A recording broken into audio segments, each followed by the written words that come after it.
Hey guys, Anna here. We are back for episode 3 of season 4 of Stranger Things. In the last episode, our gang has met up with Eddie as we kind of start to discern what it is we might be up against this time around. It sounds like a type of humanoid anti-player, if you will. Some interesting things that I went back and kind of took note of. So they are likening this one to a dark wizard who's able to cast spells and curses. You know, what was it? Vecna. Its curse is kind of what we're going with right now, what they're calling it, where it's kind of like Freddy Kruegering people. Doesn't show the usual signs of your typical upside down creature, which makes me think it might be like an anti-11, or maybe even a weird positing theory that I'm having. One of the, maybe the consciousness of one of these other psychic children that was housed with 11, maybe lived on subconsciously or as their consciousness through the upside down, or maybe the collective of them, or maybe just the upside down equivalent of whatever these superhumans are on our side. I don't know. I've got a lot of ideas floating around in my head, but I did go back because the clock motif is one thing that keeps sticking out to me. Now I'll rewatch the opening minutes because I had really kind of honed in on, or at least was thinking that it had to have had something to do with the opening 8 minutes from the first episode. In some way, that's got to connect. At least I feel that in my gut. I went back and rewatched it, and when 10 is describing what is happening to 6 in his auditory perception that we're hearing as the audience, there is the ticking of a clock, which is absent when we are just focused on Brenner in the room. So he's hearing a clock somewhere. Now, could this be influenced maybe by something happened? Because when 11, we walked up on 11 in the middle of all those bodies, she was standing beneath a clock. It wasn't the same clock, but it was a clock. So is that what he was hearing, or did this creature or entity actually influence that event? Because, like I said, it could be, because we're seeing a very similar thing that happened to those kids being reenacted on these kids today that are being taken and assaulted by this thing in the present day. So, I don't know. Which chicken or the egg? Which one predated each other? The first 8 minutes or these events? So I'm very curious to see how that goes. I don't know, just throwing that out there because I'm really curious about that one. But Murray and Joyce are heading to Alaska to get Hopper. Mike and 11 and Will are kind of having a little bit of a triangle spat, which I'm kind of very curious to see how that's going to pan out. But 11 finally stood up for herself against these bullies who are just keep escalating the game and cracked the girl in the nose with a pair of roller skates, man. Yeah. Jonathan is questioning pretty much everything about his relationship with Nancy right now. And the gang is bringing Eddie in, now that they've tracked him down and found him, onto everything that's been going on in Hawkins, and let him know that he's not crazy. This stuff has been happening around here for some time, and this might just be the newest case. Meanwhile, Nancy, though, lost her little Jonathan replacement as he got twisted up himself into something a little supernatural. With that all said, guys, we're going to go ahead and jump into this thing. So if you're new to the channel, or maybe you've been watching for a little while, you've yet to hit that subscribe button, I'd really appreciate it if you enjoyed this reaction. Maybe you will. Maybe even leave a little like. I'd really appreciate it. But if you want to see the full-length reaction to this episode or any of the previous ones, you check those out in watch-along format over on our Patreon, or if you become a member of the channel, it gets you access to that as well. Along with that, you get the same thing for all the other shows that we cover here on the channel, as well as a bunch of exclusive movie reactions where you guys actually get to help vote on what we add to that list every month. Got monthly Q&As, behind-the-scenes footage, trying to make it worth your while since you guys are going out of your way to support the channel. But a simple way you can help us out is just by liking, commenting, subscribing, sharing these videos, and helping us with that YouTube algorithm, because it really does. That engagement is a powerful tool in helping the channel, But that all said and down the way, guys, let's go ahead and jump into episode 3. Here we go.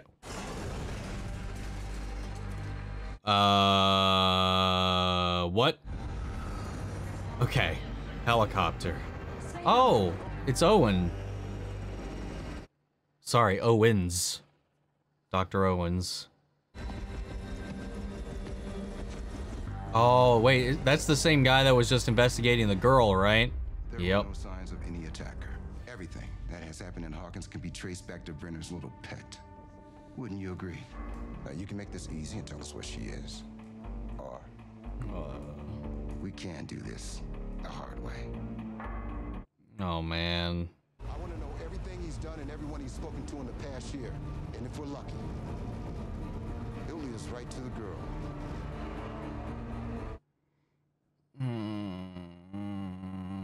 It's got to be somebody with similar powers then. I don't know, man. I'm starting to feel like I might not be that far off. Maybe someone even pushed her to do what she did in that first episode. I don't know. I don't know, man. This is wild. Do you know where you are, Angela? Ringomania? Romania, very good. Where does it hurt, sweetie?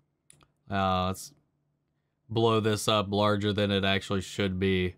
There wasn't an ice skate. That nose would have been Oh, then you'd be dead. It could have been so much worse. So much worse. What have they done to my boy Jonathan, man? Mom? Gone to Russia. Sorry, gone to Alaska. Sight for sore eyes, huh? Hi, Murray. Risotto? Yeah. Yeah, of course you would. You're probably hungry as fuck right now. She looks like she's gonna be fine. She's totally fine. She didn't look fine.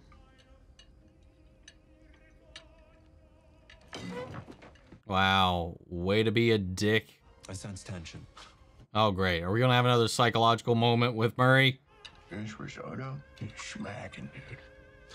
Still have no idea who he is. God damn it, Mike. You fucking idiot. Whoa. There's our little haunted house where this thing is. What are you guys doing? We're gearing up, preparing for the hunt. And we're not killers like Eddie. And we just want to talk to him. Get him to admit his crime. Yeah, a little friendly neighborhood chat. Yeah, okay. I want to help. All right. Lucas. Let's capture us a freak. Hopefully he's going to maybe like intervene, but I somehow feel like that's not the case. We need to find Vecna, kill him, and prove your innocence. That's all, Dustin. That's pretty much it. Sounds a little intense. I forgot. Damn, man. It's just one X-File after another in this town, man. Miss Wheeler. It was by the picnic table. Is that correct? Miss Wheeler. You've seen it. I've been bullied my entire life. I mean, I know what it's like. No, you don't. I am different. I do not belong. You mean in Lenora? Anywhere. You know what I think of you. You're the most incredible person in the world. And you can't let these mouth breathers ruin you. They're nobodies. And you're a superhero. Not anymore. I'm sorry, what is this about? You may or may not be aware of an incident that happened last night involving Jane at the Rinkomania. That was an accident. We have a warrant here that says otherwise. What the fuck? You have the right to remain silent. Wow. Anything you say can and will be used against you in court of law.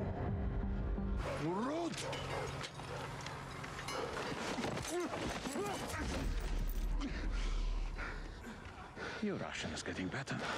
So is your acting. This pilot you found, you sure you can trust him? His name is Yuri Ismailov. He's a smuggler. Right, so he's a criminal. Of course. Who else do you want to do this job? Gandhi? He's got a point. Let me handle Yuri. You have more important things to worry about. This is gonna go south somehow. Where do you want it? Our working theory is that he attacks with a spell or a curse. Now, whether or not he's doing the bidding of the Mind Flayer or just loves killing teens, we don't know. All we know is that this is something different. Serial killers stalk their prey before they strike, right? So maybe Fred and Chrissy saw this Vec man. Vecna. If you saw a monster, you wouldn't go to the police. They'd never believe you. But you might go to your shrink. Wow. Man, I always love when they get involved on like the snoop, the chase. Oh no. Is it creating a weakness? Oh shit, it's creating tears where it kills. What the fuck are these things? These are new.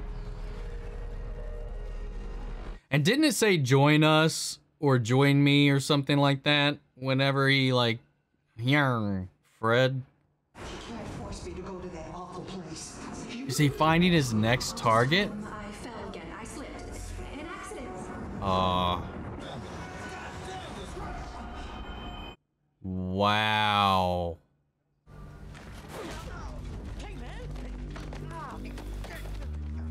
Where is? I don't know. Where is? I don't know. Destin Henderson. What? Destin Henderson. Maybe he was calling around looking for Eddie. Maybe he found him. Maybe he found him. See? Oh, great. Where do we find this? Dustin. Yeah, Lucas, what you gonna do, man? You gonna stick around with this? You gonna keep this up? What the? Wake up, man.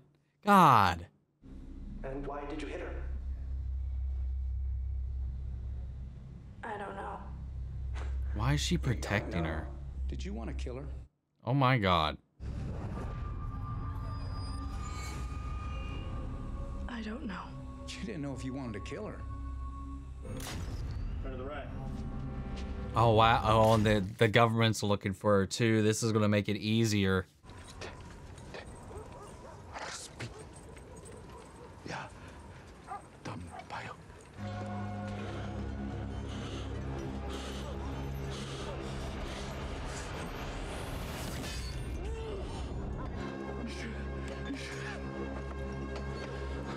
Hopper is one tough son of a bitch, man. That means these murders predate 11 and the Upside Down by about 30 years? Yeah. Which makes spooky Victor Creel like 70 years old. Yep. Did I come off mean or condescending or something? No. Right. Sorry. It's just you seem annoyed. I don't really have a filter or a strong grasp of social cues. Hi. Hi. I'm so sorry to bother you over break, but do you have a minute to talk? Yeah, of course.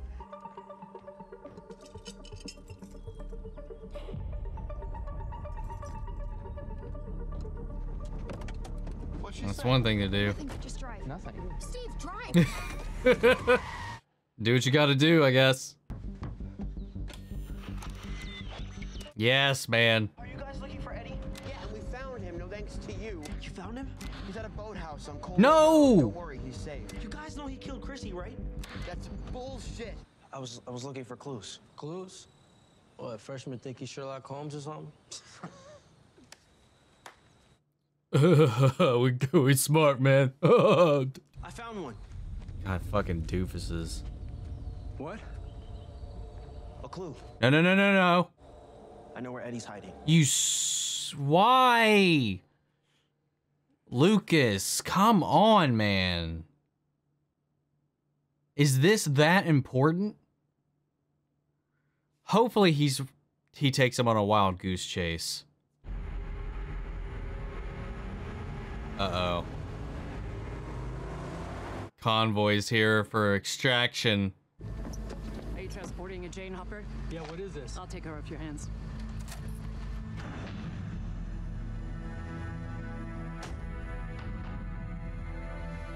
Hey, kiddo. I hope he can do something to make this easier. Ooh.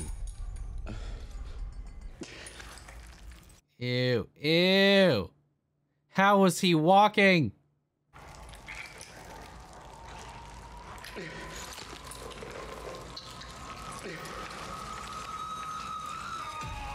Hopper is something else, man. That's why he's my favorite character.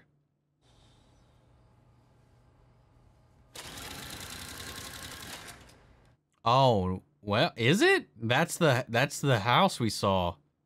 The upside down version of it. Steve and I are just friends. Like platonic with a capital P. Just in case that's adding any tension between us. Wasn't. Something is, though. Get over here. According to several insiders, Victor believed his house was haunted by an ancient demon. Told you. What if a demon did invade Victor's home? It's just, this demon wasn't any old demon. It was Vecna.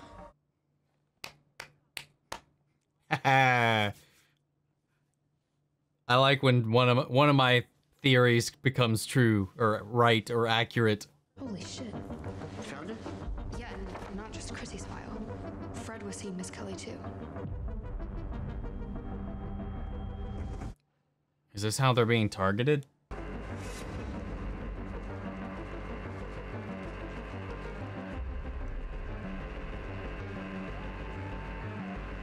Please have given them the wrong location, Lucas.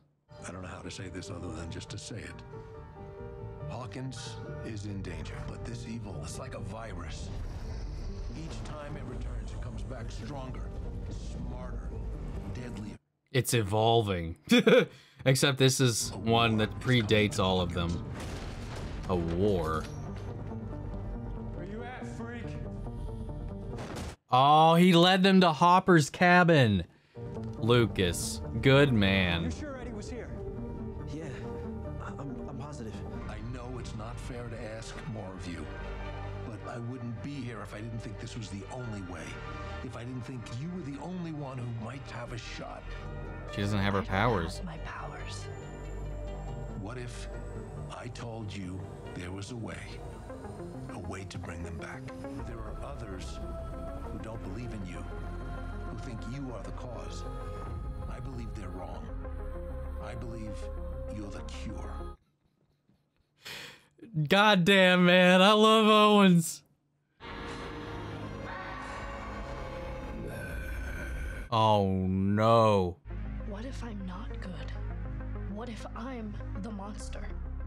I'm betting the fate of the planet that you're one of the good ones. So you say the word and I will take you right back home. Or come with me now. Find out for yourself. No.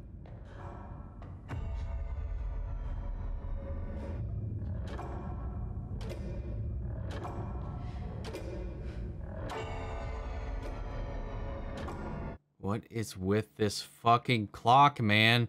Whatever this is, did this to 11. If it predates all their experiments, it's existed before 11. And the ticking was in that scene.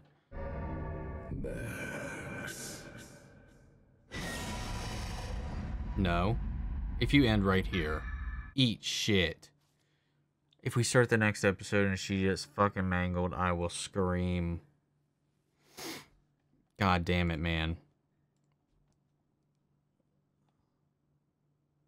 So, the Upside Down, basically, at least according to Owens, is adapting. Every time they try to cure it, like a disease, like a virus, it adapts, it mutates, it evolves to equip itself against what it has been getting extinguished by, becoming more resistant to it.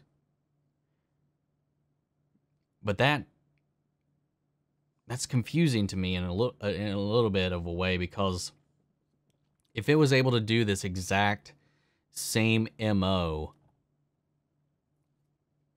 way back in like the 40s and 50s or whenever the Creel thing was, because it was before any of the experiments with the Hawkins lab and those kids, it was able to do the exact same thing. It was bleeding over. I think I got like a fuzz in my mouth and I can't quite get it. But like, I'm a little confused about that revelation and how it's tying into what we've been seeing. Because I would say that these creatures becoming even more humanoid because they keep getting taken out by 11 over and over and over again, that they evolve naturally to become the thing that has been taking them out, equipping them to be able to combat the thing that has been taking them out. But why is this thing targeting these kids? Or maybe, because it does seem like just these kids that have been seeing this psychiatrist. Is she somehow in on it? That'd be a weird twist. But I'm kind of confused on that. Are they seeing her as a result of what has been happening to them, or is what happened to them the way she's being targeted? I don't know. I'm kind of confused on that one. I'm really curious about how that's playing out. And what is with this random, like with Jonathan being a whole stoner, like shaky weirdo going on right now, and losing and frustrating this whole situation with Nancy? It's kind of weird to me that they're bringing up the Steve and Nancy thing again. Are we going to yo-yo back to that? I wonder.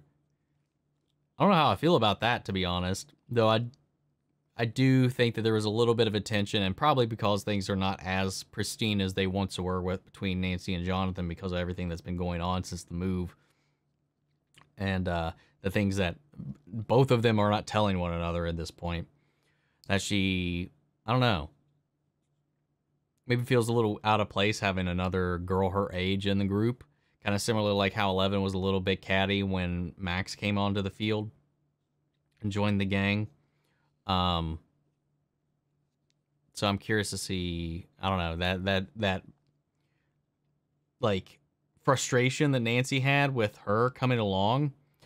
She doesn't know Robin, and Robin was trying to be as coy as possible without coming out to her, because I'm pretty sure that the only person that knows is Steve. And that's another thing Dustin doesn't understand. It's like, yeah, because you refused to date Robin. And it's like, no, it's because that's not his secret to tell. So it's interesting that nobody is really aware of Robin in this way, and that maybe Nancy does feel a little weird being around Steve, or seeing her riding around with Steve, given everything that's going on with Jonathan right now. So I don't know, that's kind of the direction they want us to lean in or feel in this moment. So I'm kind of curious about how that's going to play out in the long run. And I don't know what Hopper's plan is with breaking his foot, other than getting his loop out. Other than, no, like, it's expected that he's going to be escaping soon, right? So they need to be able to get him to that plane. Or is this him doing his own thing to try to get out of that situation? Because I don't remember that being a part of what they had talked about. Or maybe they didn't even talk about that all that much. So I don't know. So we got a couple of things here that whatever's going on is building up. That there's a coming war. And we saw that like montage as Owens was talking about. We're going to need everybody involved, or everybody that she loves is going to be involved one way or the other. So it's like bringing together the team, bringing together the Stranger Things Avengers again for whatever is coming. And maybe this is just the precursor, because season 5 is the final season. So maybe this season is just building up to whatever the Upside Down's final weapon is. And I don't know, this thing is housed in the home where Creel was seated, where he killed his family. That's the house we were seeing. We saw that on the newspaper clippings. That's where his family was murdered. So if this thing is housed there in some way, then, and each one of these kills weakens the fabric, because we see a tear starting to form where Chrissy died, and maybe we'll see something similar where Fred died. Who knows what's going on there, as it's like fucking carnaged up into the rafters of that place. It just like means that for sure what he's saying about the Upside Down, about this other faction that's taken over, the other military members that see 11 as the cause of all this. It's not. Like, she didn't create the Upside Down. She merely made contact with it through their experiments. It was a fluke. It was not the purpose of that setup in Hawkins whatsoever. It just happened to take place by just sheer chance through Brenner's experiments. But it just goes to show that if this thing does and has been operating in some way, shape, or form, this creature has predated the Mind Flayer, predated the Demogorgon, at least human contact with said creatures, and has been able to break through in its own right here and there, just in little small ways. And maybe it's just stronger now than it has been in the past because of the weakening of the fabric. Don't know. But it's the way it visualizes, it can see into our world and hear people's thoughts and fears, and it was just a really interesting visual. So it is really the reverse of 11 and these children Brenner and them were raising. It's the antithesis of them, or somehow related or connected to that.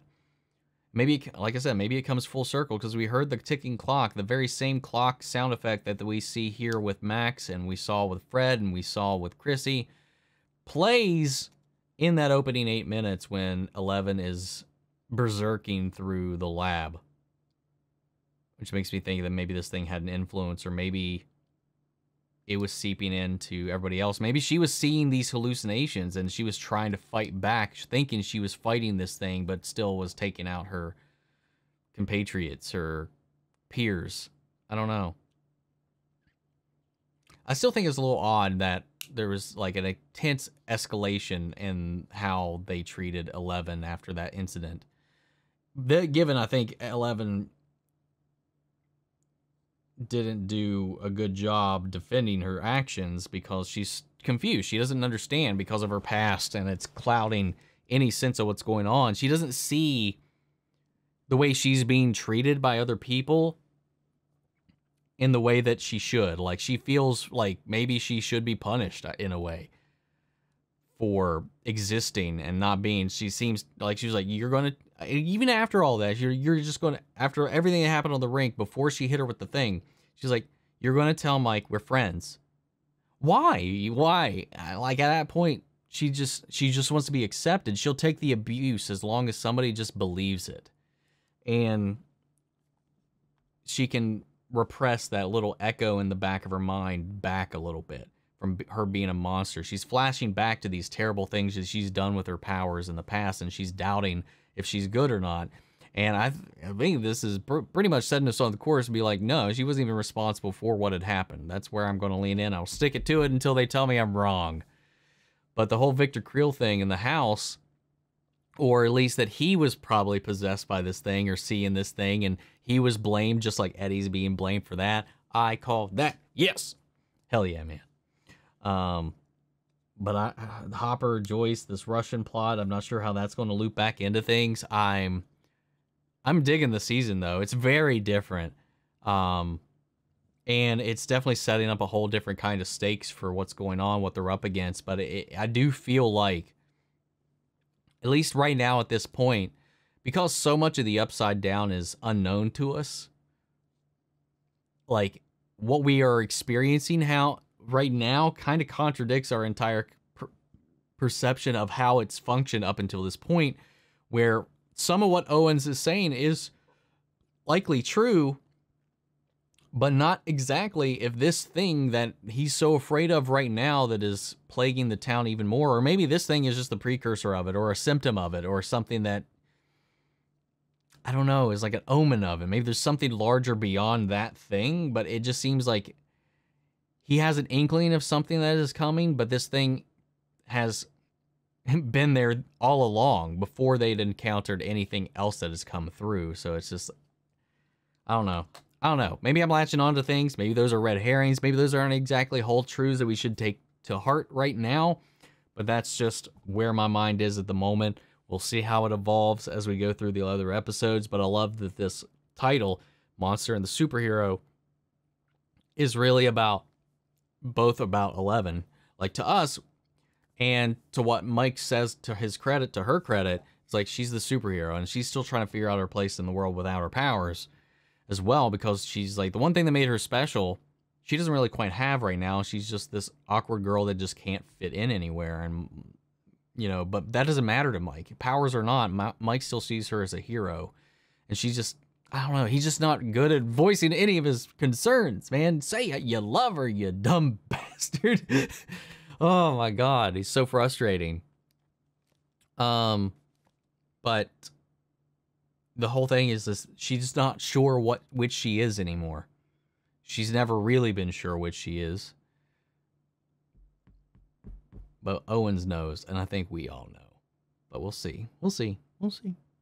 But guys, I don't really know what to say. I'm probably rambling at this point. Oh, no. Lucas, too. He's been complacent in everything that this mob that he has so been dedicated to getting in with and accepted by, and just for the small chance of being cool, be one of the popular kids, to not get bullied. I'm so glad that as things continued to escalate and just get way out of hand, he finally, you know, sent them on a wild goose chase to protect everybody, because they were going to go after Dustin next.